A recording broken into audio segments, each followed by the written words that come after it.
I knew silence was the cruelest weapon because it left no visible scars, only a slow erosion of the soul. If you're still here, don't just watch. Subscribe. You'll want to hear the rest. I promise.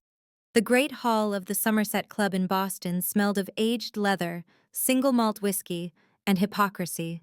It was the scent of money and frozen time, a rich, suffocating blend that had been making me nauseous since I arrived. I sat at a round table far from the center, yet close enough that my gaze didn't have to travel more than 50 feet to reach its target. My father, Oliver King. He was celebrating his 70th birthday, a milestone, a social triumph. The guests were a wall of well-cut tweed and cold silk, familiar faces whose creases I had spent 2 decades deciphering, searching for the truth they all pretended to ignore. They looked at him, the patriarch, the man who had done everything for his city, for his family. A myth carved in white marble. Clutched in my hand, beneath the carefully chosen black satin glove, I could feel the paper. Not the elegant paper of an invitation, but the rough, archived, almost brittle paper of an official document. I gripped it so tightly I feared the ink would bleed through the thin fabric and stain my skin. It was my anchor. It was the end. I looked up at the coffered ceiling, where crystal chandeliers cast a yellow, flattering light on the faces below. Even the light here lied, softening the edges, erasing the shadows. I saw, for a heartbeat, the harsh light of our kitchen 20 years ago. My mother, Grace, standing by the island, a glass of water in her hand, her eyes red. She was so beautiful, even when she was broken. "Are you sure you're all right, Daisy?" The voice came from my right. It was Amelia Jones, one of my father's associates, her overly wide smile fixed by cosmetic surgery. "Perfectly fine, Amelia," I replied, my voice measured, polite, so low she had to lean in to hear it. I had learned that discretion was the best form of aggression. People only hear what they need to hear. My father, seated at the head table, laughed. A deep, resonant laugh, the kind that fills the space and demands attention. His suit was a Savile Row masterpiece, and his face, tanned from a recent trip, displayed only one emotion: contentment. He was the kind of man who never knew the cold, even in the depths of a Boston winter, because he always had someone to light a fire for him. I thought back to my mother, to her last week. The silences had become longer than the conversations. There was the sound of dishes being put away, the whistle of the central heating, and then that silence expanding between them. A silence filled with unsaid accusations, unconfirmed fears. One night, I was 13, and I came downstairs for a glass of water. The door to my father's study was ajar. Mum was there, her elegant back stiff. I remember the smell of burning paper, documents no doubt, or perhaps a letter. I never knew. "You can't do this to me, Oliver," she had whispered. Her voice was like crushed glass. He had answered her, calmly, that calmness that had always been the cloak under which he hid his rage. "It's already done, Grace. There's no going back." She disappeared 2 days later. We told everyone she had gone to find herself, that she needed a change of air. The official version, the one accepted by society and by my brother. My brother, Leo King. He stood up at that very moment. He was at the center of the head table, next to my father, the favorite son, the heir. Leo was taller than Oliver, but he had the same piercing blue eyes, the same predatory assurance. He lightly tapped his glass with his spoon, the crystalline sound immediately dominating the murmur of the crowd. Silence fell, the kind of tense, palpable silence where you can hear your own blood circulating. Leo smiled, a warm smile, sincere on the surface, but which I knew to be hollow. He was a man of pretense, Leo. He had inherited the art of deception from our father, but without the subtlety. "Thank you all for coming," he began, his voice resonating, amplified just enough by the microphone a waiter had slipped him. "We are celebrating 70 years of a life lived with integrity, with courage, with love." My heart began to pound against my ribcage, the dull acceleration I knew well, the same I felt in the moments before a car crash. I clenched my fist, the paper in my hand crinkled softly. Leo continued, raising his glass. I could talk for hours about his professional achievements, his charitable foundations, but tonight, I want to talk about the man, my father, the man who set an example of unwavering morality for both Daisy and me, who taught us that honor is the only currency that matters. Leo paused dramatically, his eyes sweeping the assembly, stopping briefly on me. He lifted his shoulders, a falsely humble gesture. I stand here today, before all of you, not just to raise my glass, but to thank him. For raising us right. For giving us the moral compass that still guides us today. To you, Dad. To Oliver. A thunder of applause erupted. The noise was deafening, a wall of congratulations that seemed intent on burying the past. People stood up, applauding the man who had done everything right. Oliver King smiled, his eyes shining with a satisfaction so pure, so devoid of guilt, that it was almost a work of art. He took a sip of his champagne, the very picture of the triumphant, ideal father. This was the moment. No drama. Just the cold of truth against the warmth of the lie. I placed my hand on the edge of the table. The pressure of the wood under my palm was real, solid. The contrast with the unreality of the scene was violent. I inhaled, not to calm myself, but to fill myself with the stale, expensive air of the room. I removed my glove, revealing the paleness of my skin. The paper, my anchor, was there. I stood up. My movement was neither fast nor chaotic. It was slow, precise, like the needle of a seismograph recording an impending earthquake. The crowd was still buzzing, but a few heads turned towards me. Amelia again looked at me, her previous smile frozen, replaced by an expression of polite irritation. Leo King saw me. His smile vanished by 2 millimeters, a micro-expression that only a family member would detect. He knew, in that instant, that the game was over. "Excuse me," I said. My voice, without a microphone, was clear but not loud, just enough for those still applauding to fall silent, curious as to what the always discreet daughter had to say. Oliver King, the father, turned his gaze to me. His face froze, his smile died. There was no anger in his eyes, not yet, just the glacial recognition of a plan falling apart. I walked towards the center of the room, a slow stride on the Persian rug. I reached the ideal distance. Oliver's look was now a silent warning. Leo's face was white. "It's true, Leo," I said, turning to my brother first, then to my father. "Dad raised us very well. He taught you how to conceal, how to pretend the truth was whatever he decided it was, and he taught me how to wait." I opened the paper. It was a photocopy, folded twice, dated 20 years ago. The rough paper that had been my constant companion throughout all those years of waiting. "I'm not going to make a toast," I continued. I felt the weight of every gaze. "I'm going to read a document, something I could only find because Mom, Grace King, was so methodical."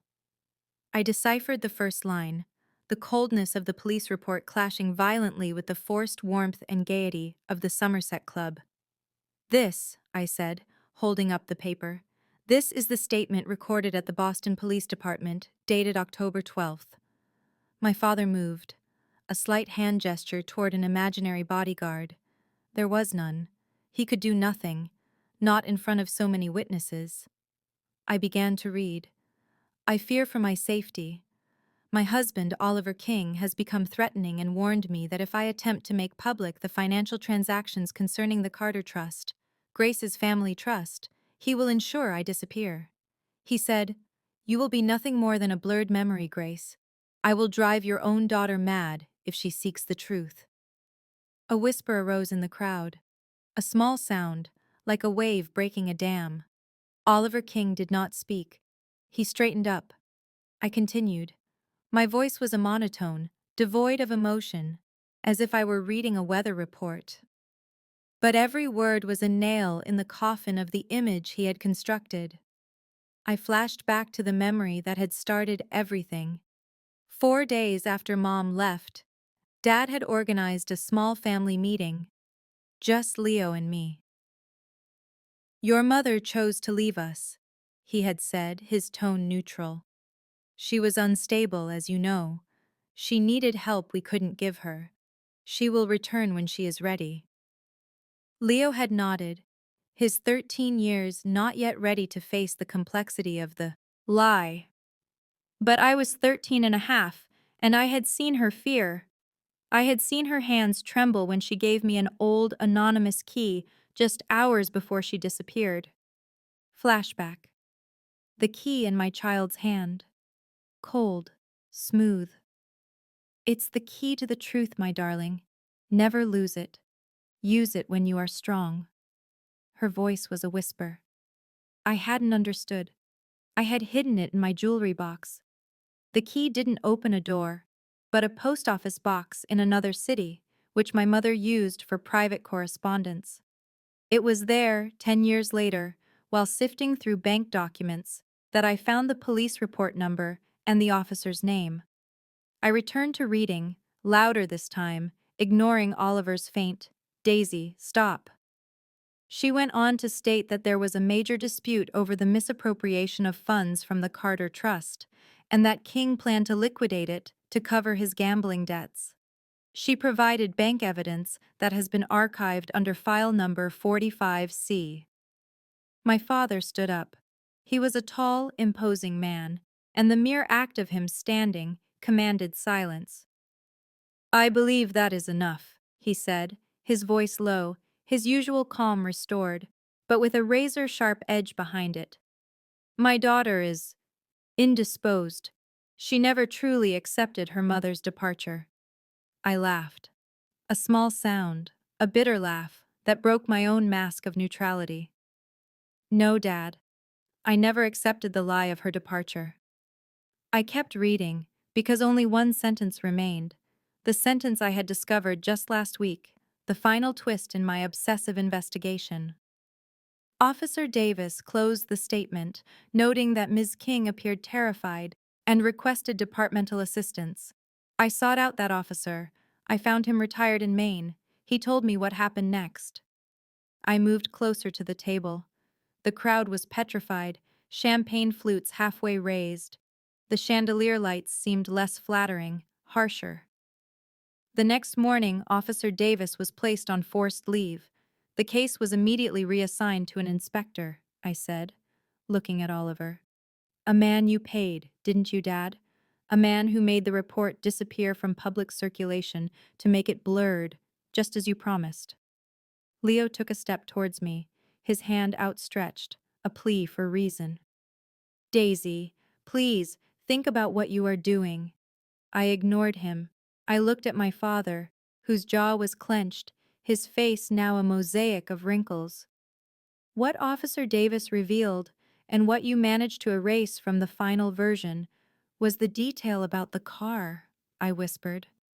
"My mother was afraid. She was about to leave for good. She had even left a note for a friend." The memory was sharp, as fresh as the day I found that note. The smell of lavender on the paper, the only scent Oliver couldn't stand. The last thing Officer Davis noted was that my mother left the police station to return home. She had told me not to be afraid. I let the paper drop onto the mahogany table. The sound was faint, but it echoed like a gunshot. "Do you remember, Leo? The night Mom left? You woke me up. You said she had packed her bags and was gone." Leo said nothing. His eyes were no longer piercing, but tearful, filled with panic. I turned back to the assembly, my voice rising slightly, carrying the weight of 20 years of grief and lies. "My father is a murderer," I said, the words so simple, so commonplace in this elegant setting that it became grotesque. He didn't lift a finger. He just paid, manipulated, and erased. I let the truth float for a moment. The silence had returned, but it was no longer the silence of respect. It was the silence of horror. My father finally spoke, a low growl. "You are sick, Daisy. You need help." "I know exactly what I'm doing, Dad." I raised my hand, the one that had held the paper. "For 20 years, I waited for the moment when your arrogance would blind you. You never thought I was strong enough. You managed to drive me mad searching for the truth, but the truth saved me." I turned to Leo, the real torment, the secret that burned me the most. Leo was the man who was collateral damage to the lie, but he was also the one who secured the story. He benefited from the inheritance, the power. He kept silent. "And you, Leo," I said, my voice returning to a whisper. Flashback. 2 years after the disappearance. Leo and I were in the garage. He was throwing out my father's old toolbox. I noticed that one of the wrenches was missing. I asked, "Where is the wrench, Leo?" He looked at the empty spot, then looked at me, his face expressionless. "It wasn't there. Dad must have thrown it away. He said Mom took her things." But Mom never took tools. She always left the tools. And then, the coldest moment of my investigation. 6 months after the disappearance. I overheard a conversation between Oliver and his lawyer on the phone. A year after the disappearance. Let her fade into oblivion. The insurance is settled, the assets are transferred. And the final piece of the puzzle, the cruelest. Leo regained his composure. He straightened his shoulders. "Enough, Daisy. You are making a fool of yourself. You're hurting us." "That's the right way to raise us, isn't it, Leo?" I said, staring at him. "That's what you learned from Dad." "I just learned to wait." I said nothing more. I didn't need to. The murmurs in the room turned into conversations, exclamations. Phones started coming out. Oliver King's image was shattered, his lie exposed in the harsh light of his daughter's story. The real revelation, the one no one in that room would understand, was the detail I had discovered this very morning. Not that the police report had been erased, but how it had been erased. I took a step back, leaving my father alone at the center of attention, his face turning from white to a violent red. I slipped my hand into my pocket. I felt the cold metal. It wasn't the post office box key, it was the small safety deposit box key from my father's safe. Flashback. My mother, on the last night she gave me a key. The key to the truth, my darling. It wasn't the post office box key. It was the key to the small safe in his office, where she kept her copies. I had been foolish. I found the post office box key 10 years later while searching the garage. The twist was that Leo knew. The night Mom left, she had left a letter in the safe, and the key to her daughter. In the morning, Oliver had forced the safe open, but he hadn't seen the post office box. But he had seen, to his horror, Mom's letter. The inspector paid to erase the case hadn't completely erased it, he had just made it difficult to find. But I found the small detail, the detail that broke my brother. Leo looked at me, his mouth open to speak, but no sound came out. "I finally found the letter Mom left, Leo," I said so softly that only he, amidst all the chaos, could hear me. "The letter Dad never found, which I found in the safe. It was for you."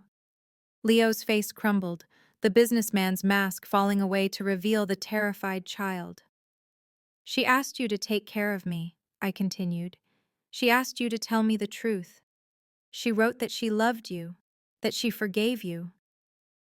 I saw the truth in his eyes, the moment he found the letter and destroyed it. He hadn't just followed Dad, he had chosen wealth. Leo was the bitterest secret. He wasn't just an accomplice, he was my executioner. I smiled, a cold, bloodless smile. I walked past him, ignoring Oliver, who was being surrounded by his panicked associates. I walked towards the door, leaving the chaos behind me. I didn't need legal proof now. I had public doubt and the truth in my brother's heart. The silence was finally broken. True revenge is never the noise. It is the silence that follows the truth, the void you leave behind. If this story still echoes in you, stay. Subscribe. There's always another secret veiled in the dark.